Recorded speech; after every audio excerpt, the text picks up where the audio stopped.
Some wounds don't ruin your life. They organize it. Quietly. For years. Sometimes decades. And the strangest part is that many gay men don't even realize they're living around the wound instead of healing it. Because the wound doesn't always look like pain. Sometimes it looks like independence. Sometimes it looks like achievement. Sometimes it looks like being the emotionally strong one. The one who doesn't need anyone. The one who laughs everything off. The one who always seems fine. But beneath that performance is often a question that never fully leaves. What happens if people see the real me and decide I'm too much trouble to keep? That question changes people. Not all at once. Slowly. Teaches them to monitor themselves. Edit themselves. Translate themselves. Shrink themselves. Long before they ever enter a relationship. Long before they download a dating app. Long before they come out. Because many gay men learn something very early in life. Love feels conditional. Not necessarily because someone explicitly said it, but because they felt it. In the silence. In the jokes. In the things nobody explained. In the parts of themselves they instinctively learn to hide. And when a child learns that authenticity might threaten belonging, a dangerous adaptation begins. They don't stop needing connection. They stop trusting it. That distinction matters, because people can survive loneliness. What damages them is becoming convinced that connection requires self-erasure. And once that belief settles into someone's psychology, it rarely stays confined to childhood. It follows them into friendships, into dating, into intimacy, into every room where acceptance feels uncertain. This is why some gay men become experts at reading emotional atmospheres, experts at scanning faces, experts at detecting shifts in tone, experts at noticing when somebody's interest begins to fade. Not because they're dramatic, because they've spent years training their nervous system to identify danger before it arrives.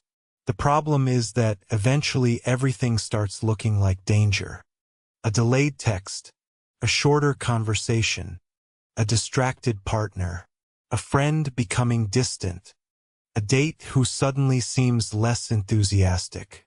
Most people see events. The wounded mind sees patterns, and patterns feel personal. That creates a form of emotional hypervigilance that can become exhausting. Not just for relationships, for the person carrying it, because they're never fully present. Part of them is always monitoring, always evaluating, always asking, am I still wanted here? Modern culture makes this even worse, because today's world constantly measures visibility. Likes, matches, views, replies, tension. Algorithms have transformed validation into a daily metric. And for someone carrying an old wound around belonging, that environment becomes psychologically addictive. Not because they crave attention, because attention temporarily feels like proof. Proof that they're seen. Proof that they're desired. Proof that they haven't become invisible. But validation creates a dangerous illusion. Feels similar to connection, without actually being connection.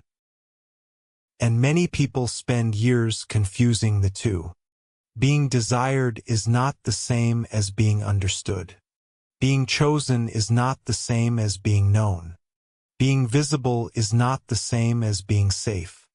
Yet modern life constantly encourages that confusion, especially within communities where appearance, desirability, and social visibility can sometimes become forms of emotional currency. The result is a contradiction many gay men quietly live with. They become increasingly visible, while feeling increasingly unseen. People know their photos, not their fears. People know their image, not their exhaustion. People know their personality, not the emotional calculations happening underneath it. And over time, that creates another hidden consequence. Emotional performance, not fake behavior, survival behavior. There is a difference. Fake people perform identities they don't feel. Wounded people perform identities they believe are safer. That changes relationships, because intimacy becomes complicated. When somebody gets close, the wound becomes activated. Not necessarily because the relationship is unhealthy, because closeness increases risk. The closer someone gets, the more power they have to leave. And that realization creates one of the most misunderstood psychological patterns in modern relationships. The desire for intimacy. Avoid needing people. They call it independence. Sometimes it is. Sometimes it's fear wearing expensive clothing. Because emotional self-sufficiency can become another form of self-protection. A way of making abandonment hurt less if it eventually arrives. The tragedy is that these strategies often work. First, they reduce risk, reduce disappointment, reduce exposure, but they also reduce intimacy. And eventually a person finds themselves surrounded by interactions while starving for emotional rest. That's the hidden cost. Because the deepest human desire is not attention. It's emotional rest.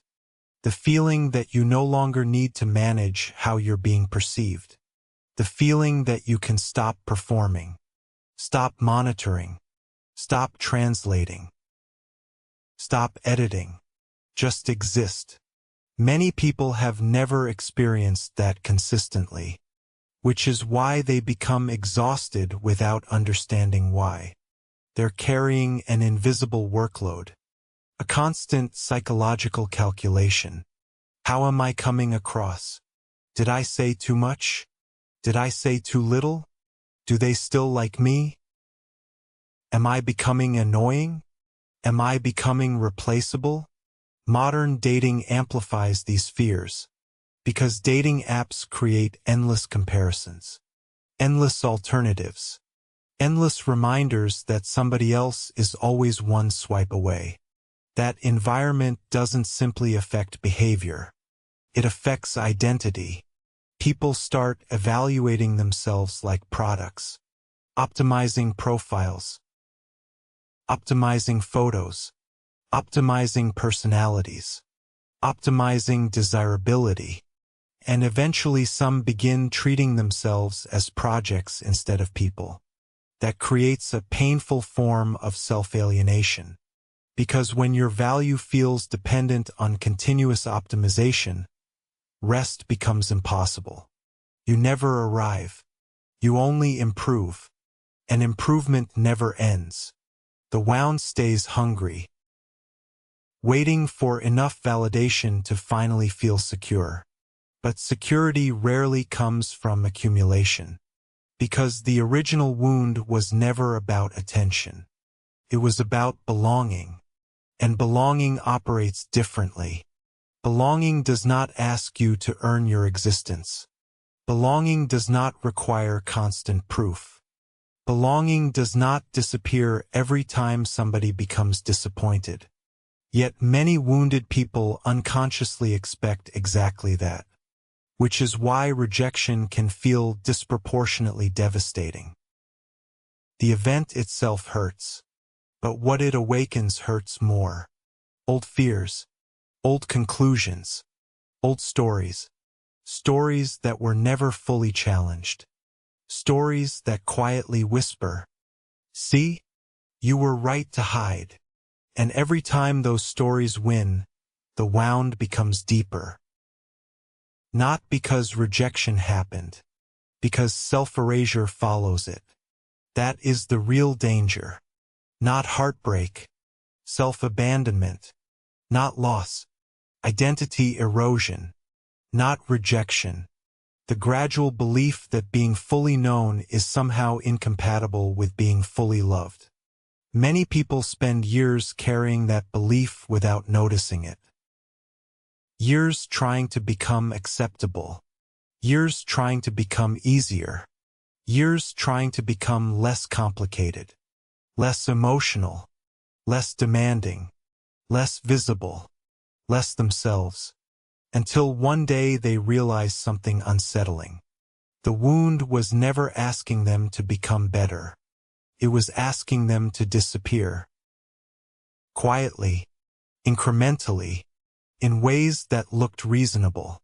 That realization changes everything. Because the hidden psychological wound many gay men never fully heal is not simply rejection. Not loneliness. Not heartbreak. It's the belief that authenticity threatens belonging. And once that belief settles into someone's identity, every relationship becomes a test. Every interaction becomes evidence.